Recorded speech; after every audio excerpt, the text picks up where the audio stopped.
Hello everyone. Today I am going to explain collection framework. So the collection framework is a very important topic in Java. Without collection framework, we cannot develop any Java project because the collection framework contains a different interfaces and classes. So for example, the collection framework contains interfaces like list interface, set interface, and map interface. All these interfaces are having its own derived classes like array list, linked list, hash set, hash map, linked hash map, and hash table.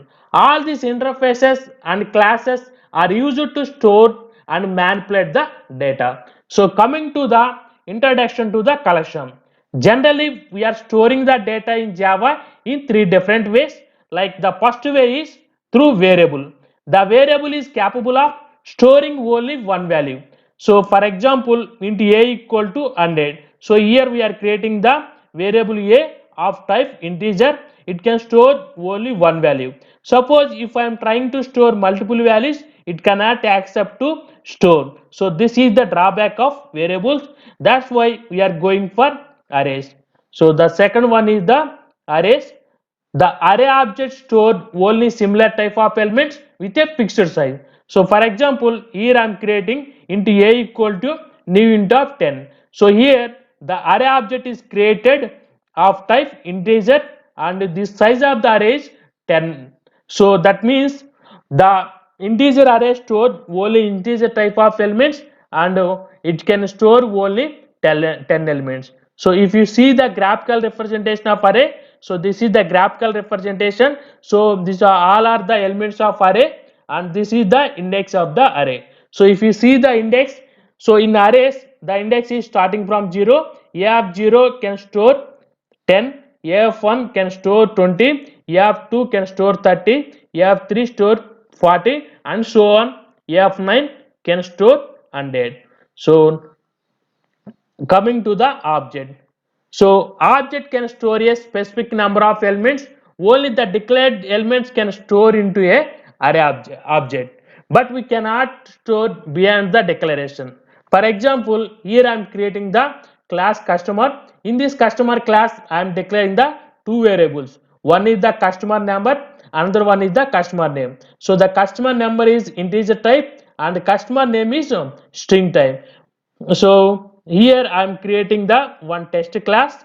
So in this test class I am creating the object of the customer and here I am trying to add the customer number and customer name. So here it is not allowed to add other elements. Suppose if I am trying to add customer address but it cannot allow. That means the customer object can store only a specific number of elements. So this is the drawback of object. But in case of arrays we cannot store different types of elements, but in case of object we can store a different types of elements. Like here we are adding the integer type, here we are adding the string type. So but in case of object we cannot add multiple values into the object. So this is the drawback of object. So if I want to store a different objects and different types, then we can go for the collection.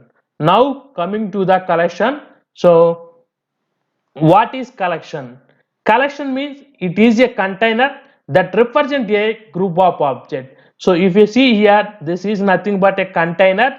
So it can store a different types of object like employee, customer, order, bank, account, animal. That means the container contains a different types of object. So this is nothing but a collection.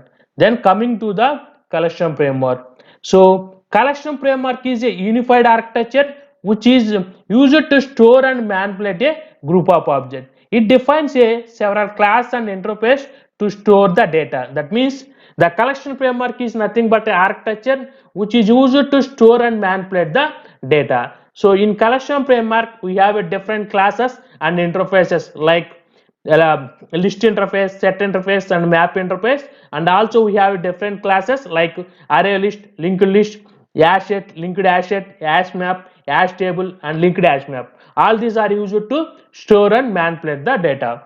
Then what are the advantage of collection? So the main advantage of collection is it increases and or decreases the size of the collection based on our requirement at runtime. For example, here I am creating the array list object, list al equal to new array list. So here the array list object is created.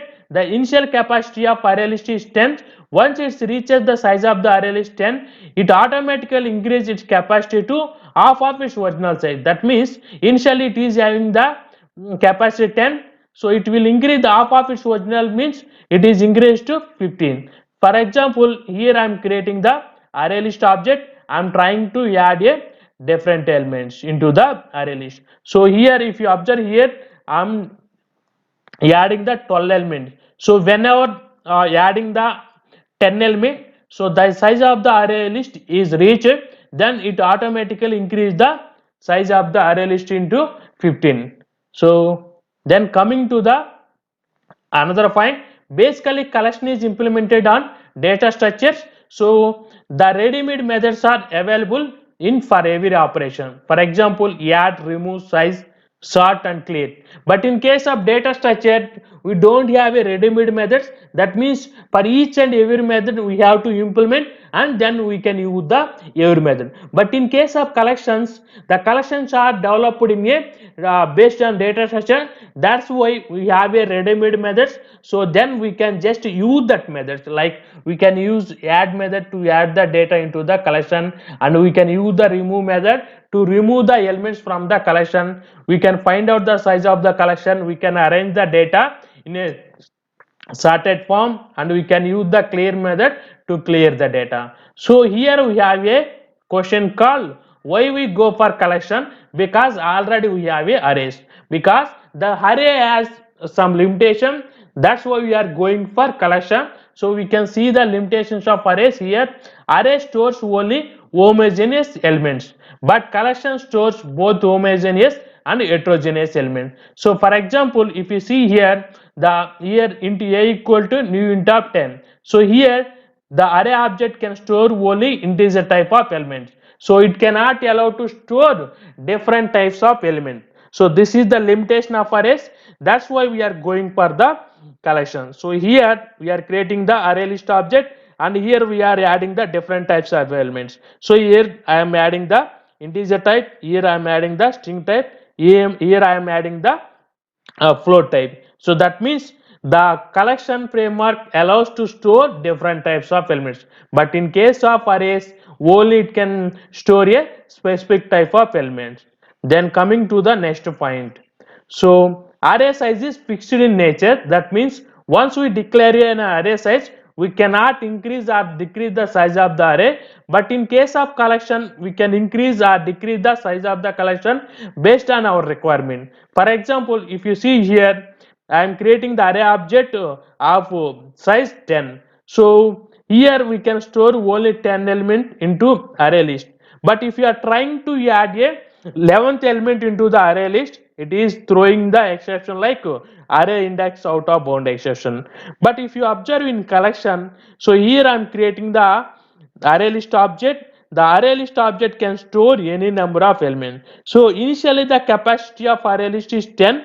Once it reaches its capacity, it will automatically increase the size of the array list to half of its original size. That means initially the size of the array list is 10. So once it reaches the 10 elements, it increases the size to the 15. That means half of its original size is increased.